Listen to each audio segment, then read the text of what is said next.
think we're going to have to go straight in here, aren't we? I think get straight in here now. This is one we featured before, and now I think it's the biggest item we've got on the desk, but then also the smallest piece of stock in real life, and that's the Class 03 that we've got in front of us, which we've shown a little bit before. But now that we've got the full range, we just had to get this out for a play again, didn't we? The initial releases came in BR Green about a month or so ago now, but these are the BR Blue and the industrial liveries as well, so they really had a lot more lifespan to those 03 shunters, coming right through into the 1970s, the 1980s, and even in some cases into the 21st century as well, with some of the industrial colour schemes there as well. And this again really opens up a lot of opportunities for O-gauge modelers to get small shunting locomotives onto the layout. You don't have to have a big space for O-gauge, and with locos like this, you can really see the quality coming through as well. There's no compromise if you're having a larger diesel or a small little diesel shunter. Absolutely. Let's take a look at it on the stream here, and we've got a couple of different variations out on the test track for you to have a look at. It is up there with every other Heljan model in O-gauge. As you can see there, you've got a lot of detail in the cab, and of course on the exterior as well. Lots of separately fitted parts, separately fitted handrails. You've got your cosmetic, well, working screw link coupling there, should I say, actually. And, you know, under the hood, this has got everything you need. It's got a really beefy 5-pole motor in there, so it's nice and capable, geared for that slow speed running as well, being a shunter, so it'll be perfect for those sort of duties on your layout. You've obviously got, as I say, a lot of detail in there. You've got a nice heavy chassis as well, because considering it is the short sizer it is, it's a nice metal chassis there, so a lot of weight for hauling the slightly longer rakes there. And there is actually a few tooling variations in this one as well, so there's different exhaust types on the front, almost like chimneys, I'd say, conical and a flowerpot exhaust type, which you will be able to see the difference on the desk in front of us when we cut back, because they do have a bit of a distinctive shape there. So some nice differences to represent different members of the class there. You make a really good point about them having chimneys, actually, is this is a really steam locomotive looking diesel shunter, really, with the chimney at the front and the cab at the back and the 6-wheel connecting rod design there as well. It does hark back to some of those, say, Ginty shunting locomotives or the little pugs up in Scotland as well. So you've got that really familiar design there too. So that comes through in the way that the model's created as well. You said there yourself, you've got lots of full details there. You've got separately fitted handrails. You've got sprung buffers on there too. You've got full cab interior, which you'll have just seen in the video there as well. But that's not all. It's not all about the cosmetics in these as well. You do have the operational side of it as well. You've got a full 5-pole motor in there, which for a shunter, you'd need it to have a bit of grunt, really. Oh, yeah. But you've got full digital space as well. Yeah, and it's quite an easy fit on this one, isn't it? It's pretty much plug and play with these, so it's quite an easy model to get started with in O-gauge if that is something you're looking to do. And as you said, you don't need a lot of space for one of these, and there's a lot of great stock out there already to pair with one. Lots of great wagons there, and also, with these being such a capable locomotive in real life, obviously it was one of BR's, earliest diesel mechanical shunters, but it was one of their most successful in that regard. They have been very popular in preservation too, so you can see them doing stuff they were never really meant to do, like pull passenger rakes and things like that. So it does open it up to anything you'd like to do, really. But bit of the history of the class, it is quite an interesting class, this one, isn't it? Obviously, you touched on the fact that it is a bit of a steam loco-esque design here. And of course, that is because it was at the very start of BR's diesel pilot development program there. It was obviously, as I say, a diesel mechanical shunter, one of the most successful designs he had like that. But at that time, they were still making things look a little bit like a steam loco, weren't they? It harks back to, I suppose, look at little Barford here. It does have a bit of a tank loco kind of shape to it, doesn't it? So it's a bit of an unusual one.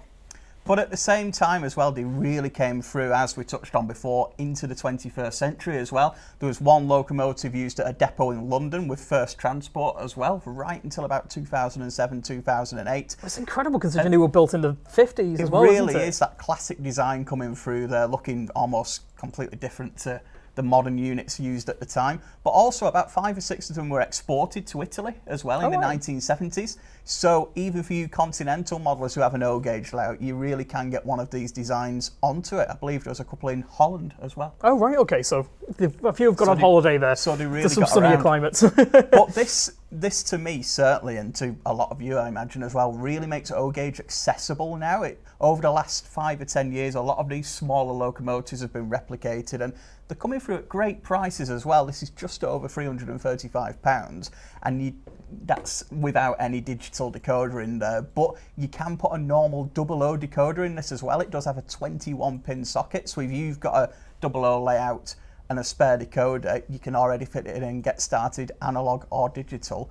But the small locos available, you don't need a huge amount of space, maybe as long as the desk we have here is ideal for a Class 03, a couple of wagons, and you've instantly got a shunting layout. And you can pick up a desk like this pretty cheaply from the likes of IKEA as well. So, I mean, that's almost an idea for a baseboard there for you as well. And quite easy to display that as well. So, yeah, it is a really great entry-level O-Gauge item, this. But, of course, as well, if you've already got a big collection going, it's up there with the same level of detail as you'd expect and the same level of running quality too. So it is really perfect for any O-Gauge model of this one. And as you touched on, £335.75 each these come in at. So it's really quite a great price for just what you're getting. Again, it's one of, you take a closer look at this, and I remember saying this last time, but it's just so lovely, the cab interior on this, because you've got quite big windows there. So it is quite important to have that level of detail in there. You've got the handbrake wheels and all the levers and stuff like that. So it is really nice to see that in there. And it's, as we always say, you're getting into miniature locomotive territory here, aren't you? So it's a bit of a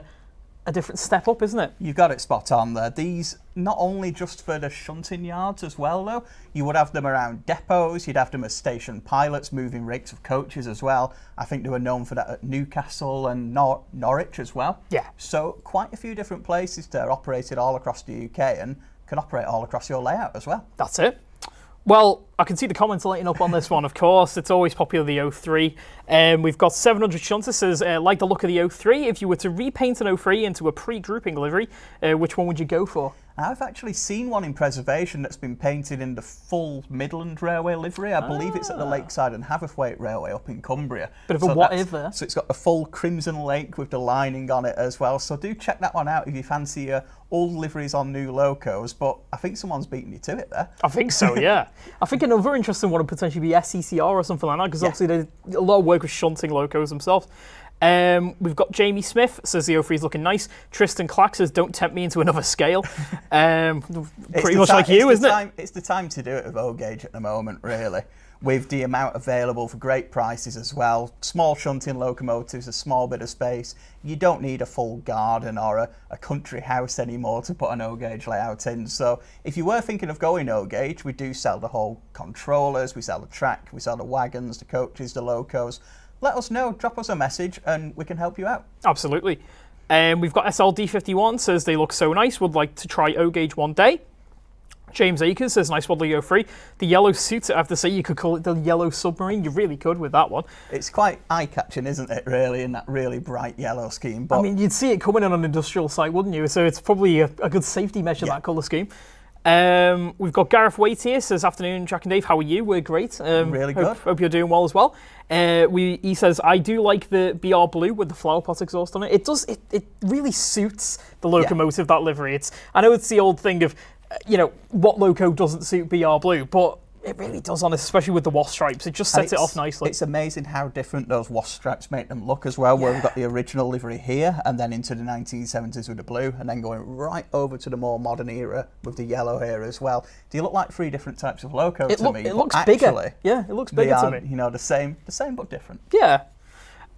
We've got Paul Renshaw, so I was really tempted by the BR Green 03. Used to look after and repair one of the full-size ones at the Kent and East Sussex Railway a few years back, so another one in Pres there. And one to bear in mind as well is, if you are recreating a certain locomotive, they are produced either with numbers or without as well, so you don't have to go for the running number that's on it. So if you've got a personal favourite or you want the different exhaust on it, click that link in the description, as it's not just these 3. There are 8 in total. There's another livery as well, and then some variations in the green and the blue. So whichever model you want to recreate, whichever loco is your favourite, you can reproduce it on one of these. And again, if you need that little bit of advice to make sure you're getting the right one, let us know and we'll help you out. That's it. And if you want to get one, hit that link down in the description right now and you can find out more about them, and they're all available to order as well. Yes. We've got Flying Scott says, can confirm I've seen an 03 in the Netherlands. There you go. We've got Tristan Clack says, is there an engineers department version? Now, it's not one I've seen. The closest you're going to get is the yellow, but it was industrial use.